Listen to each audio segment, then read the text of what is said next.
Coaching on tracks, balling like a paper like Phil. I'm on BS if real, my rhymes convict and heal. A world blind, my life. Welcome to the Faithful Fan Show. I am your host, Tony Cook. I am joined by Matt, Big Matt, on episode 20. Thank you for joining us, Matt, once again. You are a Faithful Fan regular. It's a pleasure to be here. I love Yes. being on the show. You know what I mean? Yes, sir. And we got a lot of news to catch up on. We're going to start with NBA. Yo, and we got some shout-outs. I got to shout out my boy, Tommy Ingle. Okay. He's on Facebook. He follows me on Facebook, follows me on Instagram. He's a faithful fan of the show. And he's a Rockets fan. He's a Rockets fan. So what happened was the Rockets got smacked. And he was talking a lot of mess. So shout out to Tommy Ingle. I wanted to do that to faithful fan of the show. Also another shout out to my boy Grant Grant. He called out Matt. Know what? I was gonna bring that up. I was gonna bring it up. But you know what, Jay? But listen, and this is what I love about the Faithful. This is why I started the Faithful Fan Show, because all my my faithful fans of football, basketball, they come out and they're very opinionated. And let's get it going. Let's get the conversation going, baby. I said at me. Yeah. And Grant, you're right. It didn't age well. I was like Charles Barkley out there. I was wrong. And I'm right there with you. Because I'm right there with you, Matt, because I said the Bucks as well. I'm not gonna lie. I said the Bucks were coming out of the East. I said the Bucks were coming out of the East. I 100% thought that Giannis was gonna go over the hump. I thought this was weird. I thought this was I remember we talked early. I don't know if it was on the show, but we talked early, and I said, Giannis tends to disappear in the playoffs, right? It was basically during the season, like before COVID. I was like, Giannis disappears in the playoffs. I don't know. But from what I saw, I thought he was going to play good basketball in the playoffs. And his three-point shot was coming along. It was better than it was last season. I thought he was in his bag, but no. Jimmy Butler and all them boys in Miami, not just Jimmy, all them boys. I defense on him. Man. Miami is playing like a team. Jimmy Butler's a dog. That's my boy. It's my favorite player in the NBA. As a Bulls fan, I hate to see him outside of a Bulls jersey, but I love to see him doing his thing, Yeah, so you guys grew him up, and then he left the nest. And we sent him out. He didn't leave. We kicked him out, That's right. You're right. That's right. Poor management. But we ain't getting into that. Not today. Today. But to segue, I mean, Miami's playing Boston in the East. You know what I'm saying? Mm-hmm. And with that being said, who do you got coming out of the East? This is a tough one, right? Because my heart wants to go with Jimmy Butler and the Miami Heat. Right?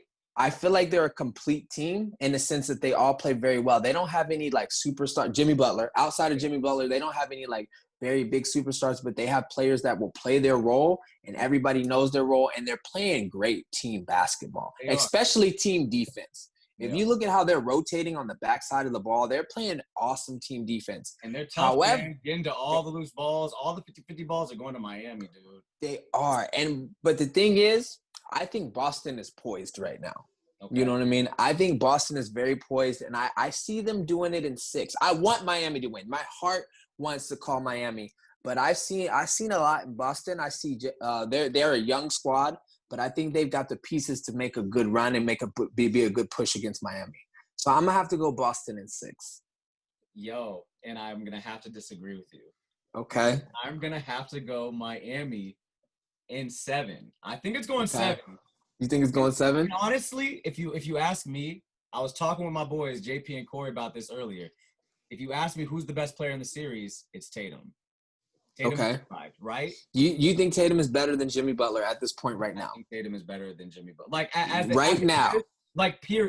Maybe not both sides of the ball, but for what Boston needs him to do, close a game, I like Tatum right now. I like Tatum. He proved himself in this last series, but what I think Miami has that Boston doesn't have is depth, dude. I don't think they have enough depth. Miami is deep, dude. Miami is deep, right? Because like I said, they've got all the players that they need, role players that they need. Everybody knows the role and everybody plays well, and they play unified. Yeah. But so is Boston, right? I don't think Boston bench gets a lot of credit.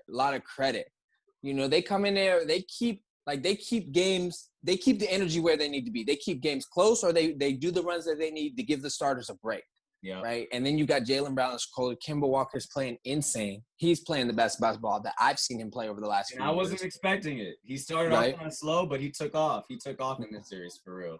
So I think Boston is poised. Like I said, my heart wants to agree with you and say Miami, but I think Boston's going to do it in 6. Like I'm telling you, Bradley plays like 6-7 players. Spoelstra out there playing 10 dudes, dog. He's going deep, but they have to go deep. They have to go deep, you know? Exactly. And I think it comes down to, can Jimmy Butler stick Tatum? Definitely. That's going to be a matchup. Definitely he can. Because I don't think Crowder is going to guard Tatum. Tatum's going right around Crowder. You know what I mean? So they're going to put Jimmy Butler on him. So it's really Jimmy versus Tatum. I got to go with the dog, Jimmy. Jimmy's about to make the front of the newspaper this time. I think Miami is setting themselves up for 2 or 3 years. They're going to be unstoppable. But I think right now they're young and they need to be seasoned. And this is great for them. And they're going to get the learning experience, and they're going to be the team to watch next year and the year after. Yeah. You know, even Jimmy said if he gets this free agency, he wants another dog in there with him. He's to kind of complete. He's trying to come back to Miami with somebody else. Yeah, so it's like I think even Jimmy knows like they're a player away from really being a true contender. My heart wants him to win, but I think Boston's poised. So there you have it, ladies and gentlemen. Matt has Boston and LA going to the finals, but not the LA Lakers. Not the Lakers. I'm standing strong on the Clips. Standing strong. Hey. So with that being said, the Claw or LBJ throughout these playoffs so far, because LeBron James been playing lights out, and you said it before we started the show. What's LeBron for what is this, year 17? Yeah. I'm impressed. LeBron, he turned it up. I don't know if it's the COVID bubble or what it is, or if it's, he playing for Kobe, but LeBron is playing lights out. He's playing excellent basketball. He looks like King James. Especially when they got the Mamba jerseys on. He's balling. Right. He absolutely is. And he's definitely he is playing like King James. He is the best player on the planet right now. You know what I mean? I'm saying it. I never said it before. I'm saying it. Go ahead, buddy. Daddy duty.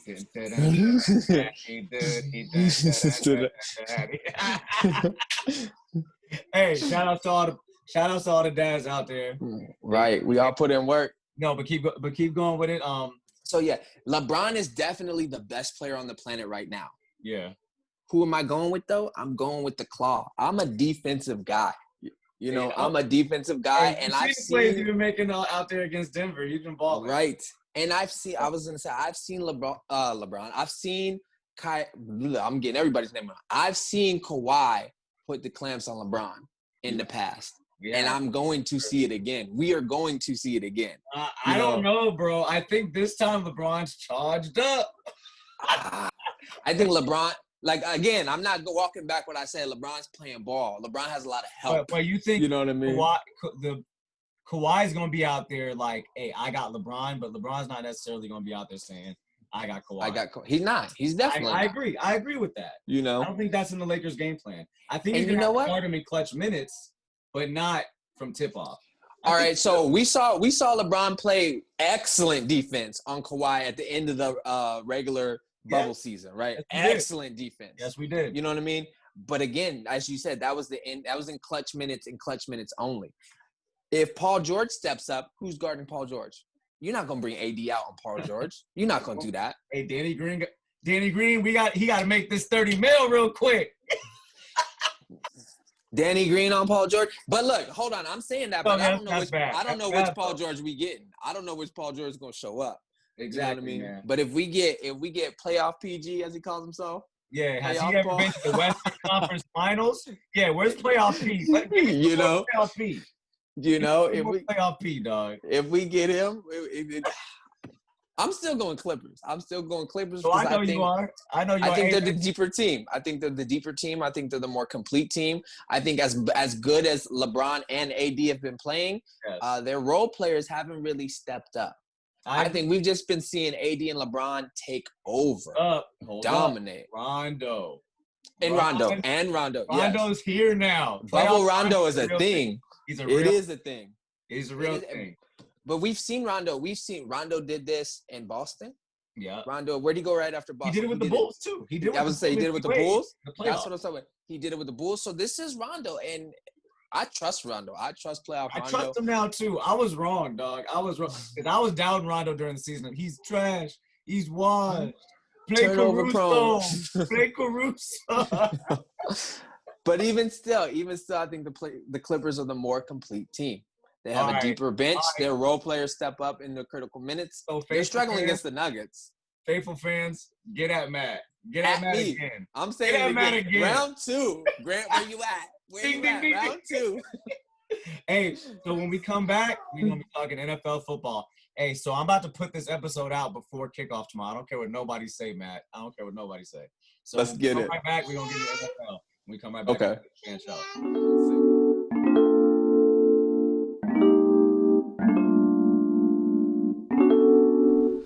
It's got me stressed out.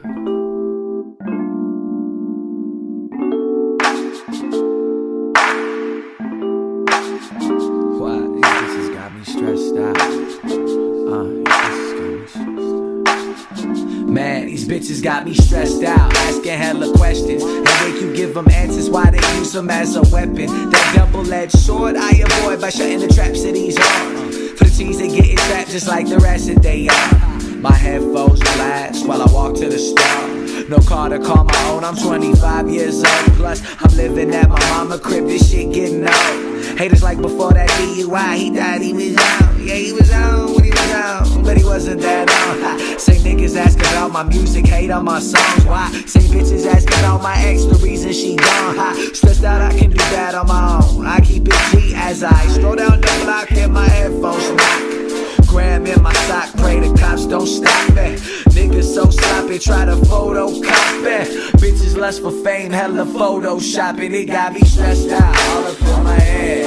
Asking hella questions, we can tell them talking shit. These bitches got me stressed out, all up in my bed. Stalking on my new girl, asking about my bread. These bitches got me stressed out, I'm just trying to live. These bitches got me stressed out, I just wanna live. These bitches got me stressed out, I'm just trying to live. Bitches got me stressed out, I just wanna live.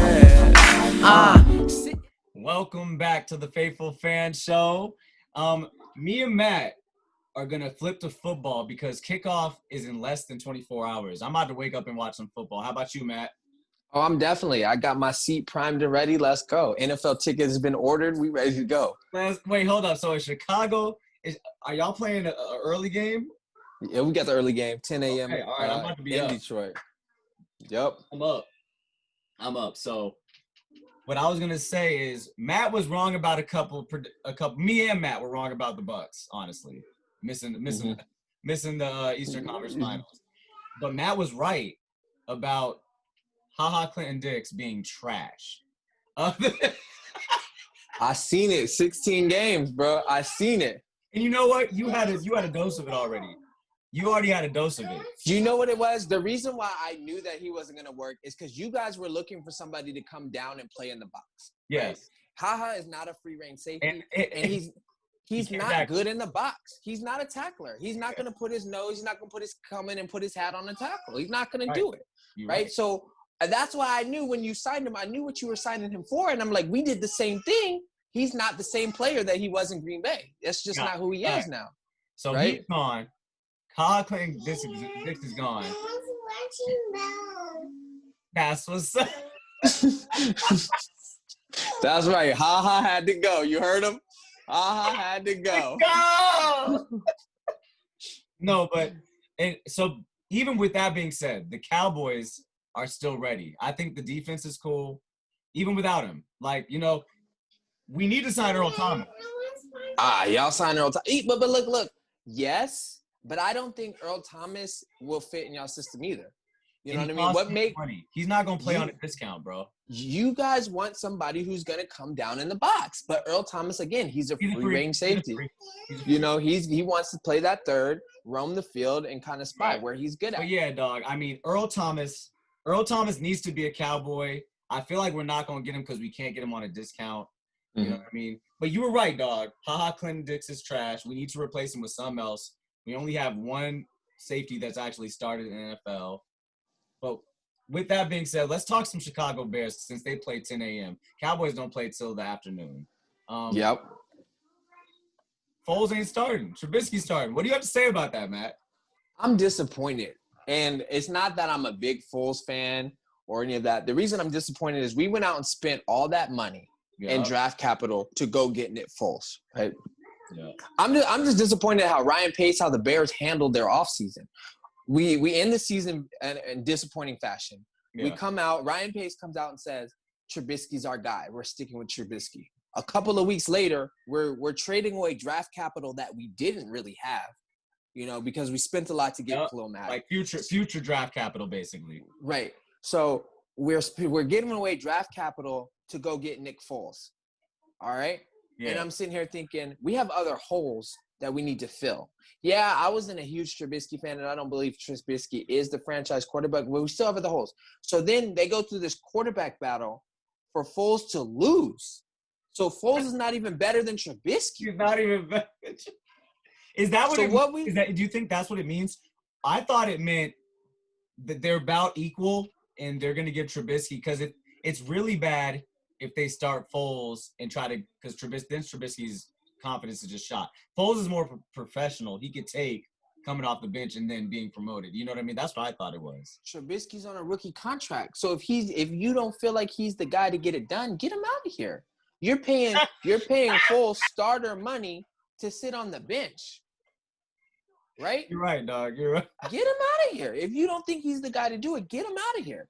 But now we're sitting here saying we're going to rock with him going into week 1. He's going to be looking over his shoulder the whole season. Do you really – like, we saw what he did when he wasn't looking over his shoulder. Yeah, right? Imagine with competition in the room. You know, and the Bears – and then not only did we fumble that, we need an offensive line, right? Trubisky, I'm not a fan, but I think he wasn't upright. He had a lot of pressure. It wasn't all his fault why he performed the way he did last season. We didn't build our offense line. Instead, we went and got 40 tight ends. You know, we went and got 40 tight ends. We needed a tight end, absolutely, because we couldn't have one that stayed healthy. But Adam Shaheen, y'all was talking about he the next Gronk. Yeah. Now he's 6th on the depth chart. Wow. You know what I mean? So it's y'all drafted 2 pretty good ones, though, right? Y'all did draft two in the top 100. They tell me he's good. They told me Shaheen was the next Gronk. You know what I mean? So it's like, until we see what they can do, I'm just sitting here like, yes, we needed a safety valve, right? We needed a safety valve in the middle of the field for Trubisky to help, shorten the field for him. Definitely. Okay, great. We got 20 of them, right? We also needed a running back.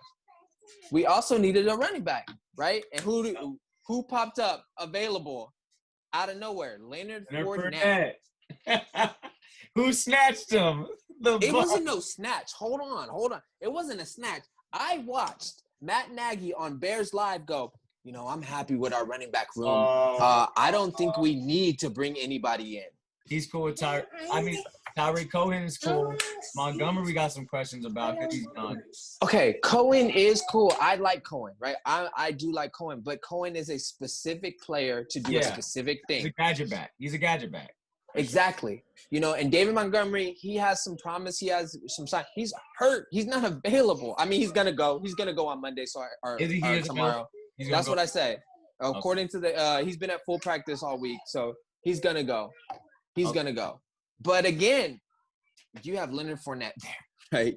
Why not bring in a veteran who's proven to fill out your running back room? Man, you know what I mean? Why not do it? It's been said that Leonard Fournette, like the way he went out with the Jags, a lot of teams weren't ready to bring him in because it was kind of ugly. Maybe that's why. I don't know. But I appreciate your insight on the Chicago Bears. Matt, I want to get to some fantasy talk because everybody's doing fantasy. Thank goodness we made it to the first week. Yep. I'm having trouble with my flex position, Matt. So I got to go to my football guru, Matt. Okay, let's go. Let's go. I need to know, should I start Julian Edelman, and he's playing against Miami, with the Patriots and Cam, playing against Miami, or DJ Chark, and they're playing against Rivers and the Colts? You know what? I'm going to go with DJ Chalk. And the reason why, because Gardner Minshew's coming back as a starter. They have familiarity. That offense is not changing, right? And DJ Chalk is a solid player, right? A solid player. As we saw last year, he is Minshew's safety valve. Yep, he's going to look probably their best receiver this year, yeah. We're going to see a lot of big formations from the Patriots. We're going to see I don't doubt Edelman may go for like 7 catches for 45 yards and a touchdown. DJ Chalk, that's a good stat line. But DJ Chalk might be Chalk might go for like 8 catches for 105 and a touchdown, you know? Yeah. So it's higher ceiling. It's a higher reward. I feel you. Yep. Hey, so I might go with you. Right now I got Edelman in there just because they play in Miami, but I might switch it up. But you also have to remember, Miami is built to beat New England. Miami and Brian Flores has that. Yeah, they give them trouble. Like they're in the same division. They know too. Yeah, so I think that they beat them twice last year. They ended Tom Brady's career. I think that's when Tom Brady's New England career ended when they lost. Yeah. That week 17, like they're built to beat New England. We're gonna see a New England, a new New England, but it's gonna be different. Yes, but I think that team has been built to beat them. So I'm excited. I'm excited to see that. Hey, thank you, Matt, for the tips. Hey, Matt, thank you for joining me again. We know you are a genius when it comes to these sports predictions. We hope you were not correct about the Clippers, though. The Lakers are going to the – Give me the claw. The claw is the law. The claw. Is the law. Thank you for joining us on the Faithful Fan Show, episode 20. Please hit that subscribe button. Please hit that like button. Comment. Let us know if we're wrong, even though you know get at me. Even though you know we're right. You know what I mean? This is our calculated opinions that are usually right. 90% usually. Time. Thank you, guys. Hey, next time on the Faithful Fan Show. Do. And I'm coming back for that. The next time I'll be on, it'll be the Clippers and the Celtics. Oh, my God. No. Rookie in the paint, going hard with the venom. Shot so much, man, I think I need a layup. In the paint, going hard with the venom. Shot so much, man, I think I need a layup.